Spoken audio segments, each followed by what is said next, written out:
On top of all this, the biggest fraud ever perpetrated in America is going on right now, facilitated and accelerated by the Trump administration, and implemented through a massive, semi-covert climate denial fraud operation and a twinned, massive, semi-covert dark money political corruption operation. This may look like a routine committee hearing about fraud, but it's actually a stress test for how power redirects scrutiny. What's really being tested here is whether congressional oversight examines systems or selectively targets distractions. This raises broader questions about accountability when institutions investigate others while insulating themselves. In this video, we'll break down how a single exchange exposes the mechanics of political deflection, enforcement priorities, and the limits of democratic checks when power controls the narrative. What a strange thing it is to have a hearing about Minnesota that doesn't address what's on the front pages of every newspaper about Minnesota: the violent and unwelcome federal occupation of its largest city by the chairman's political party, an occupation that has already caused the deaths at federal agents' hands of 2 American citizens and left many more injured, and that is roundly criticized by law enforcement leaders, including those in Texas, as unprofessional and dangerous. That may explain why elected officials in Minnesota have something better to do today. No mention today of 100 violations by agents there of federal court orders. No mention of the sacking of the vain little commander of that operation. No mention of the venomous lies told by Secretary Noem about the shooting victims, without investigation or sympathy, as their bereaved families grappled with grief at their deaths. I've done law enforcement briefings, and Rule 1 is to tell the truth.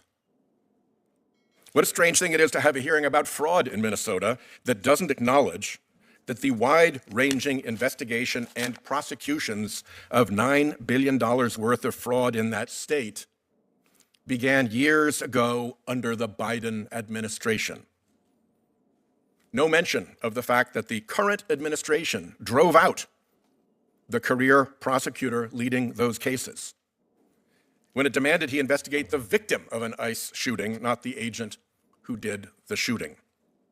14 prosecutors have left the Minnesota U.S. Attorney's Office in the past month.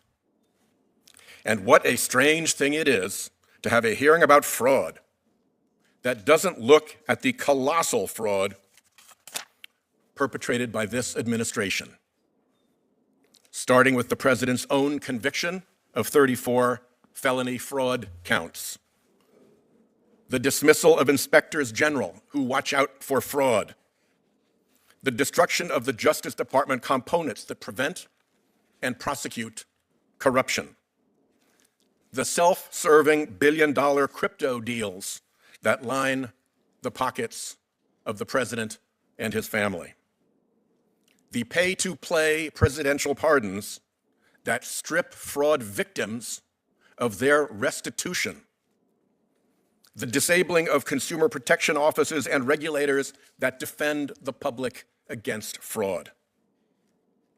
It is a carnival of fraud and self-dealing. On top of all this, the biggest fraud ever perpetrated in America is going on right now, facilitated and accelerated by the Trump administration, and implemented through a massive, semi-covert climate denial fraud operation and a twinned, massive, semi-covert dark money political corruption operation.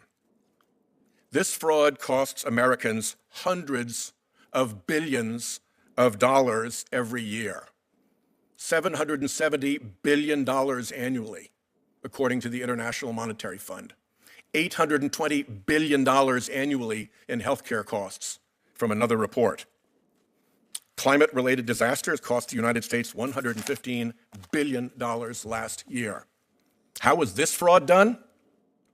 This long-running fraud operation began when oil industry scientists reported to their bosses the dangers of fossil fuel pollution, and instead of responsible stewardship, the bosses hid the reports. That was stage one. Stage two moved from hiding to purposefully misleading. A federal court shut down Big Tobacco's fraud operation to mislead the public about the dangers of tobacco.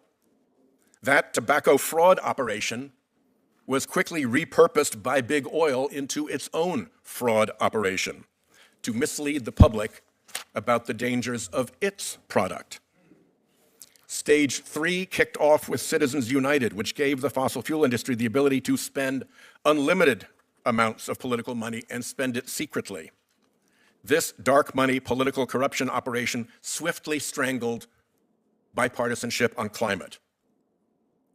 Before stage three, there were multiple bipartisan climate bills in the Senate, and John McCain ran for president on a legitimate climate platform. All of that was killed by fossil fuel dark money. Now we're in the most dangerous stage, where the corruption is so entrenched that the fossil fuel industry can infiltrate and weaponize the federal government as its own industry tool to defeat energy competitors whose product is cleaner, safer, and cheaper. But no Republican dares talk about that problem any longer. Such is the party's dependence on those big fossil fuel donors. President Trump asked the fossil fuel companies for a $1 billion campaign slush fund in 2024, and they expect and got a return on their investment. Quid pro quo. The lies and fraud are legion, but to use just one Rhode Island-based example, senior cabinet officials continually assert that offshore wind is unaffordable when the opposite is true. Anyone reading the contract can see that Revolution Wind will bring 9.9 cent kilowatt hours to an 18-cent kilowatt hour grid. The administration's weaponized attacks, rejected as pretextual, went 0 for 5 in federal court, including before a Trump appointee. Instead of focusing on this massive fraud, or holding the administration accountable for the monumental levels of fraud and corruption in its own ranks, a Texas chairman holds a hearing on fraud in Minnesota, which is neither the biggest issue in Minnesota nor the biggest example of fraud. There's a biblical saying about the mote in another's eye and the beam in your own from the Sermon on the Mount. Why beholdest thou the mote that is in thy brother's eye, but considerest not the beam that is in thine own? Asked Jesus. I will leave it at that. I want to commend my Democrat colleagues for giving an ode to Homer Simpson.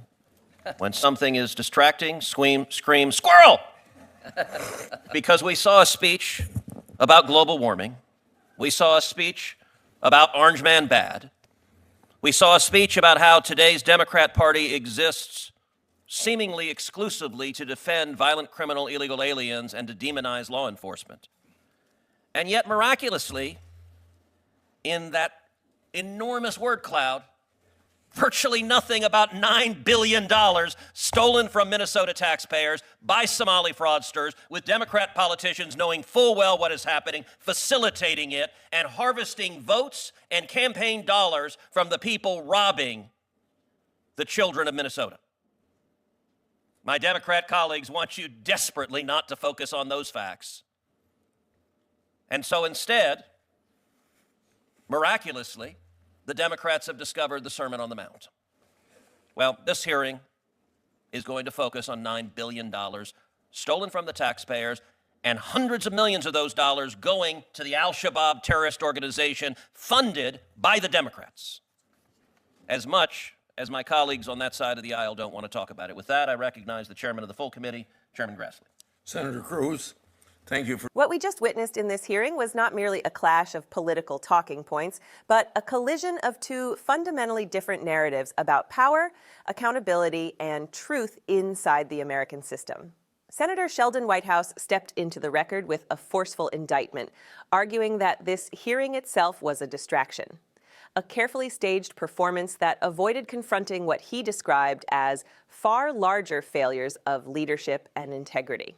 He framed the moment as strange, even unsettling, a discussion about wrongdoing in Minnesota that, in his telling, deliberately ignored the actions and decisions of the current administration, the removal of oversight mechanisms, and the erosion of institutional safeguards meant to protect the public interest.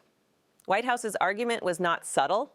He accused the administration of dismantling the very structures designed to detect and prosecute misconduct, from sidelining career prosecutors to weakening inspectors general.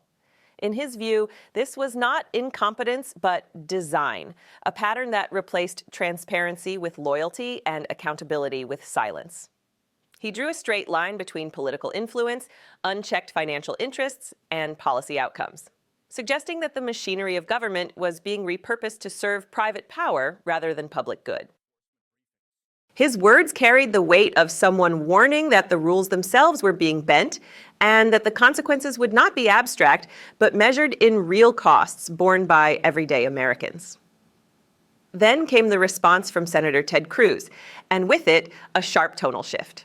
Where Whitehouse spoke in sweeping moral terms, Cruz narrowed the focus, rejecting the broader framing entirely. He accused Democrats of evasion, of burying concrete allegations under ideological speeches and moral sermons. To Cruz, the hearing was not a distraction, but a long overdue spotlight. And any attempt to widen the lens was proof, in his words, that one side desperately wanted the public looking elsewhere. His rebuttal was designed to reclaim the narrative, to insist that this hearing had a singular purpose and that anything beyond it was noise. This exchange reveals something deeper than disagreement. It exposes a system where oversight itself has become contested territory. One side argues that oversight must examine the full architecture of power: who benefits, who is protected, and who is silenced. The other insists that oversight must remain tightly scoped, disciplined, and insulated from broader political critique. Both claim to be defending truth. Both accuse the other of manipulation. And in that tension lies the real story. Because hearings like this are no longer just about facts on the record.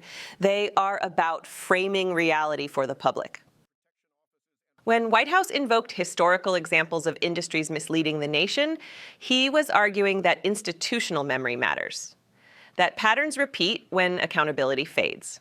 When Cruz dismissed those arguments as ideological theater, he was signaling that narrative discipline matters more than moral reflection. These are not merely rhetorical choices, they are strategies for power in a polarized age. What is striking is how little common ground remains. Even shared language fractures under pressure.